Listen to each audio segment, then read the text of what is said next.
welcome to my YouTube channel. Ako nga pala si Christy, Andora Tinderella ng Laguna. Kung bago ka pa lamang dito sa aking YouTube channel, please like, subscribe, and please hit the notification para lagi po kayong updated tuwing ako ay mag-upload ng video. Hi mga kaibigan, kamusta naman ang naging takbo ng ating negosyo ngayong araw na to? Sana ay maging maayos at naging mabenta ang ating negosyo. Ang topic natin for today, ano nga ba ang iba't ibang katangian ng isang tunay na negosyante? So mahalaga na magkaroon tayo ng ganitong katangian para lalong umunlad ang ating pagninegosyo. Ang unang katangian ng isang tunay na negosyante ay malakas ang loob. Dahil ang isang negosyante, yan ang magiging brain or utak or pagpapatakbo ng isang negosyong kanyang napili. Katulad na lang nito ng ating negosyo na sari-sari store business. Dapat alam natin kung saan tayo kukuha ng iba't ibang item na ating ititinda sa ating tindahan. Alamin natin kung saan mas murang wholesaler tayo kukuha ng iba't ibang item para sa ating paninda. Dapat alam din natin kung paano natin i-manage ang ating kaperahan, paano natin paiikutin ang ating mga kinita ng ating tindahan, at dapat marunong din tayong makisama or makihalubilo sa iba't ibang klase ng tao na meron tayo sa ating paligid, at kung paano tayo makipag-usap sa iba't ibang klase ng ahente or ng mga tao na may kinalaman sa ating pagninegosyo. Kaya kailangan tayo ay may lakas ng loob na humarap sa lahat ng tao na ating makakasalamuha at sa lahat ng problema na pwedeng pagdaanan ng ating negosyo. Kaya kailangan may lakas tayo ng loob sa bawat araw ng ating pagninegosyo. Ang pangalawang katangian ng isang negosyante, kailangan ay marunong siyang sumugal dahil ang pagninegosyo ay isa yang sugal. Alam naman natin, ang pagninegosyo ay kailangan ng kapital o ng pera na puhunan sa pagninegosyo. Dahil sa katulad nitong sari-sari store, kailangan natin maglaan ng halaga or ng pera para tayo ay makapag-start ng isang negosyo. Kaya dapat alam natin na maaari tayong matalo or malugi sa itatayo nating negosyo. Kailangan tanggap natin kung ano man ang maging resulta ng ating pagninegosyo. Dahil ang negosyo ay isa yang sugal. So, ang ikatlong katangian ng isang negosyante ay ang pagiging madiskarte. Dahil ang negosyante, kailangan punong-puno yan ng diskarte at mabilis siyang mag-isip ng iba't ibang strategy or iba't ibang backup plan. Kung hindi magiging epektibo ang kanyang first plan, kailangan meron yung second plan, third plan.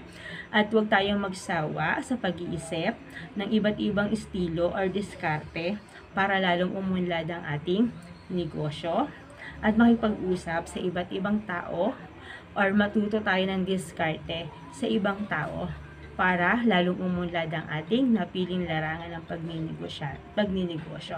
Huwag tayong tumigil sa pag-iisip or kailangan natin maging mabilis ang ating isip na makagawa ng solusyon o ng diskarte para sa ikauunlad ng ating negosyo. Kaapat na katangian ng isang negosyante ay ang pagiging masipag at matyaga. Lagi natin tandaan, walang umuunlad ng negosyo sa loob ng 24 hours, isang linggo or isang buwan. Kailangan tuloy-tuloy lang or continuous ang iyong pagiging masipag at matyaga, lalong-lalo na sa larangan ng isang sari-sari store business, dahil ang sari-sari store business, ang kinikita natin sa bawat item ay papiso-piso lang. Pero kung ikaw ay may sipag at tiyaga, ay talaga nang makikita ka ng mas malaki at samahan po pa ng multiple na diskarte, sigurado kung uunlad ang iyong buhay. Kaya huwag tayong tumigil sa ating pagiging masipag at matyaga. Kung makakaramdam tayo ng pagod, tayo ay magpahinga. At kung tayo ay makakalikom na ng lakas, saka tayo magpatuloy. Pero huwag tayong susuko sa pagiging masipag at matyaga. Dahil yan ay magdadala sa ating ng tagumpay sa ating larangan ng pagninegosyo. Ang ikalimang katangian ng isang negosyante ay ang pagiging masinop. Lagi natin tandaan ang bawat piso na ating kinikita sa ating negosyo ay mahalagang mahalaga, kaya kailangan gamitin lamang natin ito sa pagpapaikot or pagpapalago ng ating negosyo, lalong-lalo na kung ito ay sari-sari store. Kailangan lagi nating ibili ang ating mga kinita sa araw-araw ng iba't ibang item na lalong magpapaunlad ng ating negosyo. So, wag natin gagamitin sa isang bagay na wala namang kinalaman sa ating negosyo. Ang pera ng negosyo ay pera ng negosyo at hindi mo yan personal na pera. So, kung meron kang gustong bilhin, swelduhan mo yan sarili mo para mabili mo ang iyong gusto. Ang ika-anim na katangian ng isang negosyante ay be friendly. Kailangan natin itrato ng maayos ang ating iba't ibang klase ng customer, mapabata man yan, dalaga, binata, may asawa, or maging matanda. Kailangan natin itrato sila ng maayos at pagsilbihan ng maayos. So, yan po ang 6 na katangian ng isang negosyante. Kung nagustuhan nyo po ang aking topic, please like, subscribe, and please hit the notification para lagi po kayong updated tuwing ako ay mag-upload ng video. At maraming salamat po sa lahat na nanonood ng aking munting channel. At sa lahat na mga nag-subscribe, maraming salamat po sa suporta. God bless us and happy selling po sa ating mga kaibigan. At ingat po tayong lahat.